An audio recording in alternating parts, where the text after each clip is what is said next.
Hello welcome back to another revision session that is SA 17.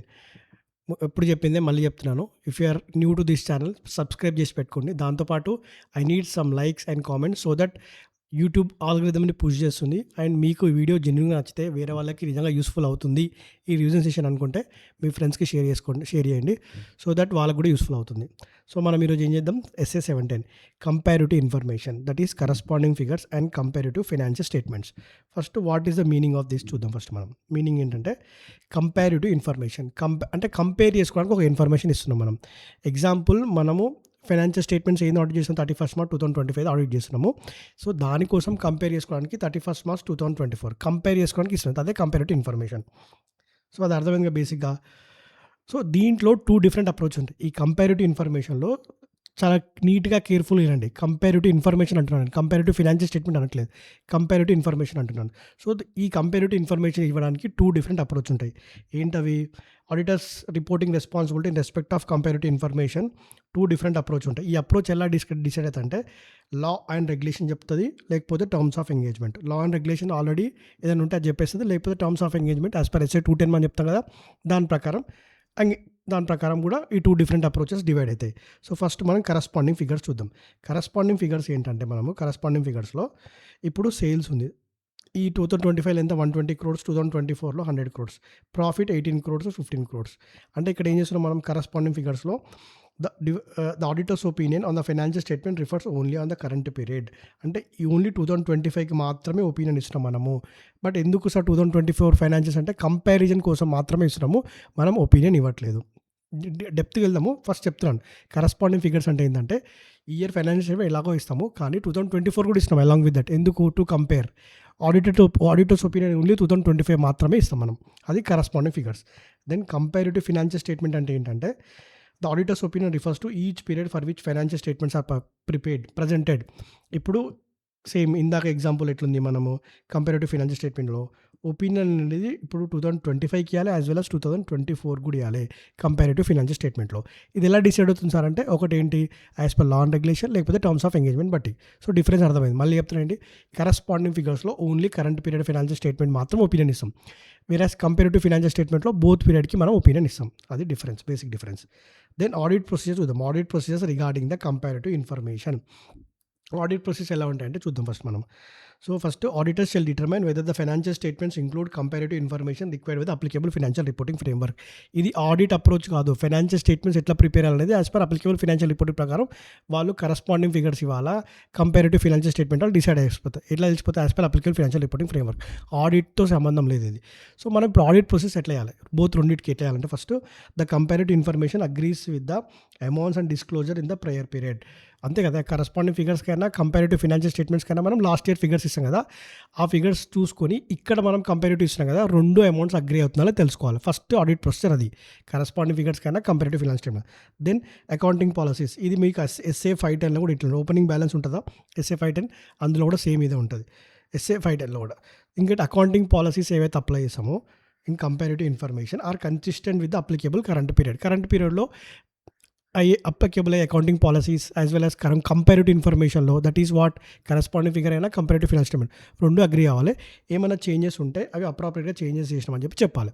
ఇది SA 510 ఏముంటుందో as it is అవే point. ఏంటది audit procedures ఏం చెప్పిన, ఫస్ట్ మనము అమౌంట్స్ అండ్ డిస్క్లోజర్స్ ఏదైతే ప్రేయర్ పీరియడ్లు ఉంటాయో అవే agree with the comparative information. Then accounting policies are consistently applied with the current period financial statement. ఏమైనా చేంజెస్ ఉంటే అప్రాపరియేట్ డిస్క్లోజ్ చేయాలి, అది ఆడిట్ ప్రొసీజర్స్. దెన్ మనము 1 by 1 చూద్దాం. Material misstatement in the comparative information. Material misstatement ఉందంట, అప్పుడు ఏం చేయాలి మనము, if auditors became aware of possible material misstatement in the comparative information ఉందనుకో, అప్పుడు మనం ఏం చేయాలి, auditors shall perform additional procedures to obtain sufficient appropriate audit evidence తెచ్చుకోవాలి. ఇప్పుడు కంపారిటివ్ ఇన్ఫర్మేషన్లో మెటీరియల్ మిస్స్టేట్మెంట్ ఉన్నప్పుడు ఏం చేయాలి, auditor sufficient appropriate audit evidence తెచ్చుకోవాలి. Then if auditor had audited the prior financial statement అనుకో, ఒకవేళ 2024 కూడా నువ్వే ఆడిటర్ ఉంటే ఆబ్వియస్లీ ఏమైతే అప్పుడు క్రిటిసిజర్ ఆడిట్ నువ్వు ఏమైతే అప్పుడు సరే సబ్సిక్వెంట్ ఈవెంట్ అప్లై అవుతుంది, అంతే కదా. ఎందుకంటే ఆడిట్ ఒపీనియన్ ఇచ్చిన తర్వాత ఈవెన్ సబ్సిక్వెంట్ ఈవెంట్స్ ఉంటే నువ్వు మాడిఫైడ్ ఒపీనియన్ ఇవన్నీ ఇవ్వాలి. కాబట్టి ఒకవేళ ప్రీవియస్ ఇయర్ 2024లో కూడా నువ్వే ఆడిటర్ ఉండి అప్పుడు ఏమైతే ఆడిట్ చేస్తే నువ్వు ఎస్ఏ 560 అప్లై అవుతుంది. అది మెటీరియల్ మిస్టేట్మెంట్ ఉంటాయి.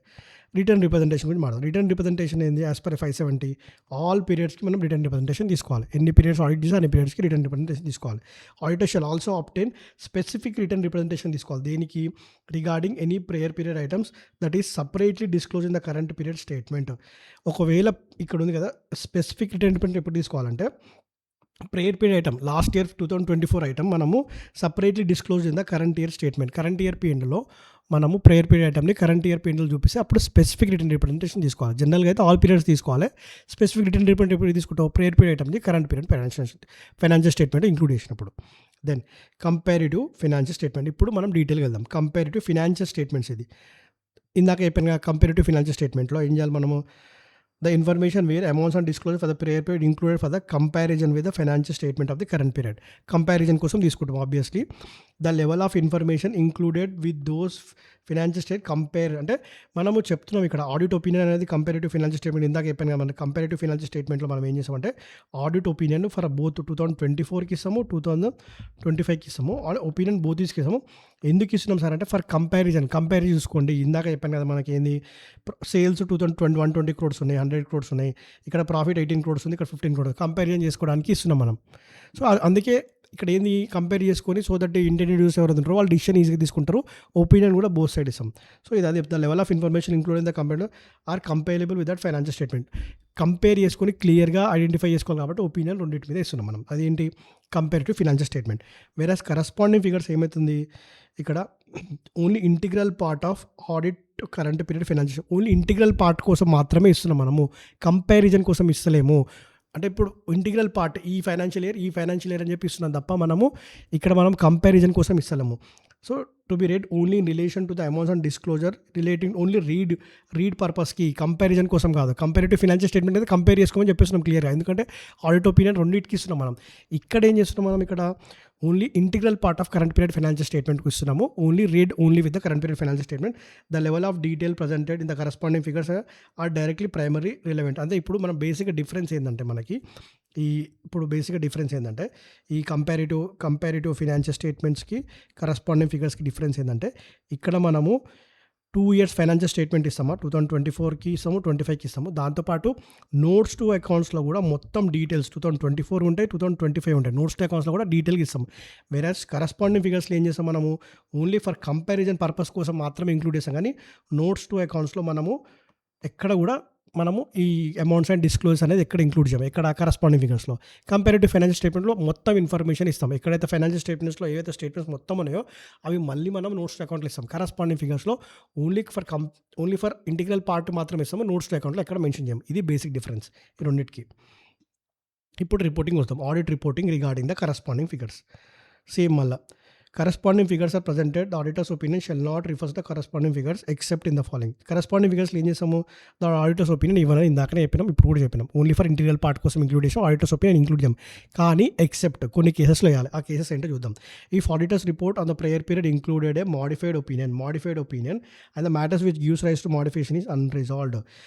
Auditors report on the prior period ఏమైందంత మోడిఫికేషన్ ఇచ్చిండు. ప్రిడిసెసర్ ఆడిటర్ ఒకటి మోడిఫైడ్ ఒపీనియన్ ఇచ్చిండు. ఆ మోడిఫైడ్ ఒపీనియన్ ఇచ్చిన పర్పస్ మోడిఫికేషన్ ఎందుకు ఇచ్చినామో స్టిల్ ఈ కరెంట్ పీరియడ్లో కూడా అన్రిజాల్వ్ అయింది, అంటే ఇంకా రిజాల్వ్ అవ్వలేదు. Then the auditor shall modify the auditors opinion on the current period financial statement on the base of modification పారాగ్రాఫ్లో కొన్ని చెప్పాలి.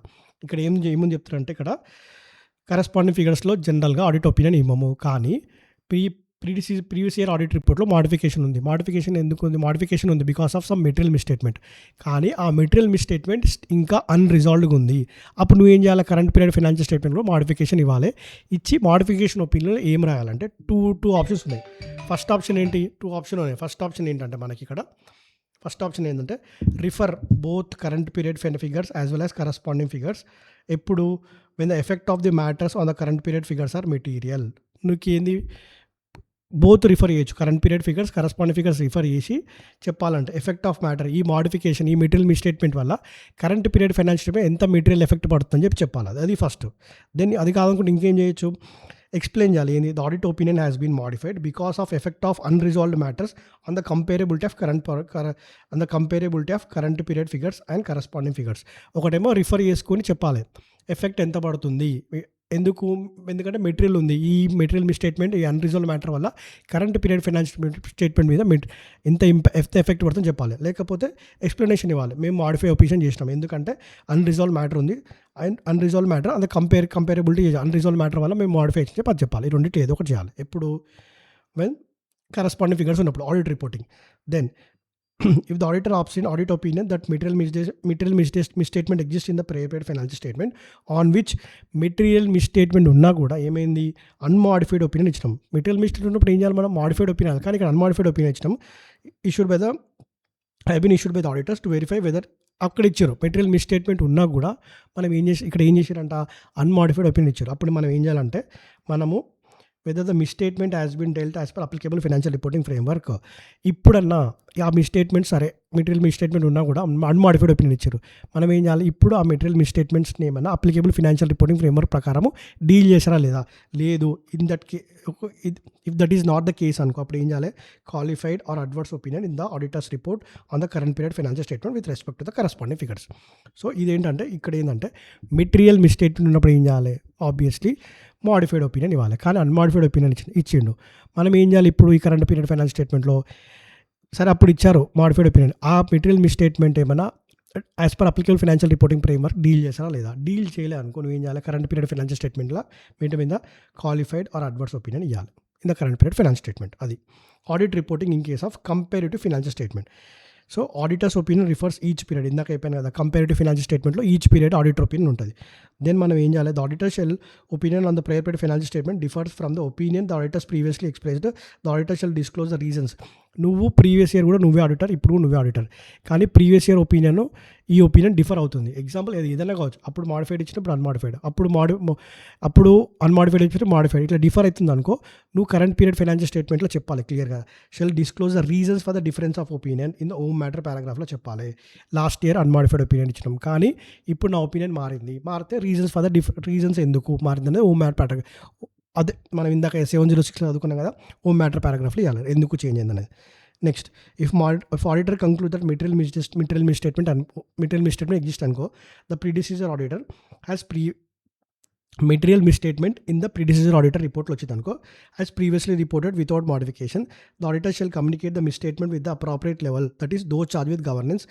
మెటీరియల్ మిస్‌స్టేట్మెంట్ అనిపించింది ఇక్కడ on which predecessor auditor has previously reported. Previous auditor ఏదైతే report చేసినో అక్కడ material misstatement అనిపించింది. నువ్వు ఏం చేయాలి కరెంట్ ఇయర్లో అప్రాప్రియేట్ లెవెల్ ఆఫ్ మేనేజ్మెంట్ అంటే టీసీడబ్ల్యూకి చెప్పాలి. ఏమని చెప్పిన తర్వాత రిక్వెస్ట్ చేయాలి. రిక్వెస్ట్ చేయమని చెప్పాలి. అలాగే the predecessor auditor should be inform చేయమని చెప్పాలి. ఒక మెటీరియల్ మిస్‌స్టేట్మెంట్ ఉంది కరెంట్ ఇయర్ ఫైనాన్స్ స్టేట్మెంట్లో అని చెప్పి. If the prior period finance statement amend చేసిన అనుకో ఒకవేళ predecessor auditor, then predecessor auditor agrees to issue new audit report. Amend చేసి ఏం చేసిండు న్యూ ఆడిట్ రిపోర్ట్ ఇచ్చిన అనుకో నువ్వు auditor report shall report only on the current period. ఇది ఏంటంటే మళ్ళీ చెప్తా వినండి నీట్గా. కంపారిటివ్ ఫైనాన్షియల్ స్టేట్మెంట్లో ఏం చేస్తాం మనం opinion both the period opinion ఇస్తాం. కానీ ఒకసారి ఏమైందంట మెటీరియల్ మిస్‌స్టేట్మెంట్ ఉందంట ఇన్ ద ప్రీడిసీజర్ ఆడిట్ రిపోర్ట్. అప్పుడు ఏం చేయాలి మెటీరియల్ మిస్‌స్టేట్మెంట్ ఉన్నప్పుడు నువ్వు వెళ్ళి మేనేజ్మెంట్కి టీసీడబ్ల్యూకి చెప్పాలి ఇంకో మెటీరియల్ మిస్‌స్టేట్మెంట్ ఉందండి. వాళ్ళు ఏం చేస్తారు ప్రీడిసీజర్ ఆడిటర్ చెప్తాడు. ప్రీడిసీజర్ ఆడిటర్ ఏం చేశారు ఇక్కడ అమెండ్ చేసి న్యూ ఆడిట్ రిపోర్ట్ ఇస్తే ఈవెన్ దో యాజ్ పర్ అదే కంపారిటివ్ ఫైనాన్షియల్ స్టేట్మెంట్ మీద నువ్వు బోత్ ఒపీనియన్ ఇవ్వాలి. కానీ ఇక్కడ ప్రీడిసీజర్ ఆర్డర్ అమెండ్ చేసి న్యూ ఆడిట్ రిపోర్ట్ ఇచ్చింది కాబట్టి నువ్వు ఓన్లీ కరెంట్ పీరియడ్ రిపోర్ట్ మాత్రమే ఇవ్వాలి. Even though both comparative financial statement మీద 2 ఇయర్స్కి రిపోర్ట్ ఒపీనియన్ ఇచ్చినా సరే ఇక్కడ ఇదంతా జరుగుతుంది కాబట్టి నువ్వు only current period financial statement మీద ఒపీనియన్ ఇస్తే సరిపోతుంది. అది matter. If prior period financial statements audited by the predecessor auditor. ఒకవేళ ప్రీడిసీజర్ ఆడిటర్ ఆడిట్ చేసి ఇంకేం మెన్షన్ చేయాలంటే మనం ఏం చేయాలి ఇప్పుడు the financial statement of audited by the predecessor auditor అని చెప్పాలి. ఏ టైప్ ఆఫ్ ఒపీనియన్ ఇచ్చినా అది చెప్పాలి. ద డేట్ ఆఫ్ రిపోర్ట్ చెప్పాలి. అది ప్రీడిసీజర్ ఆడిటర్ ఆడిట్ చేస్తే. లాస్ట్ అండ్ ఫైనల్ కాన్సెప్ట్ ఒకవేళ ఆడిటెడ్ చేయాలనుకో అసలు previous year prior period financial statement audit కావాలనుకో ఏం చేయాలి not audited and audited shall state in హోమ్ మ్యాటర్ పారాగ్రాఫ్ ఏమని the comparative financial statement unaudited such statement does not unaudited అని చెప్పాలి. అవెవర్ చెప్పినంత మాత్రాన the auditor the requirement to obtain sufficient appropriate audit evidence అనేది అంటే రిలీవ్ అవ్వదు. నువ్వు ఏం చెప్తావు అన్ఆడిటెడ్ అని చెప్తావు. అది చెప్పినంత మాత్రాన నీ రెస్పాన్సిబిలిటీ ఏం తగ్గదంటే ఏంది సఫిషియెంట్ అప్రాప్రియేట్ ఆడిట్ ఎవిడెన్స్ తీసుకోవాలి. ఏంటది దట్ ఓపెనింగ్ బ్యాలెన్స్ ఉంటాయి కదా మనకు opening balances do not contain any misstatement that materially affect the current period financial statement. ఎందుకంటే ఓపెనింగ్ బ్యాలెన్సెస్ ప్రాపర్గా లేకపోతే ఈ కరెంట్ పీరియడ్ ఫైనాన్షియల్ స్టేట్మెంట్స్ అనేది నువ్వు ప్రాపర్ చేయలేవు కదా. సో ఈ రెస్పాన్సిబిలిటీ అనేది స్టిల్ నీ మీద ఉంటుంది. అది అన్‌ఆడిటెడ్ ఉన్నప్పుడు. సో, ఇది ఎస్ఏ 710.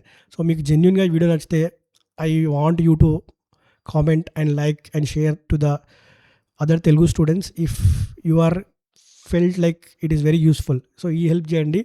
సో, యూట్యూబ్ ఆల్గోరిథం కూడా పుష్ చేస్తది. సో, మన ఛానల్ కూడా గ్రో అవుతది. ఎట్ ద సేమ్ టైమ్ నాకు కూడా ఎంకరేజింగ్ ఉంటది. So, thanks for watching each and everyone. Next revision వీడియోలో ఇంకా ఏం బ్యాలెన్స్ ఉన్నాయి ఎస్ఏ 700లో ఎస్ఏ 705 ఉంది. ఎస్ఏ 700 ఉంది. నెక్స్ట్ ఆ 2 రివిజన్ వీడియోస్‌లో మళ్ళీ కలుద్దాం. Until then bye bye. See you. All the best.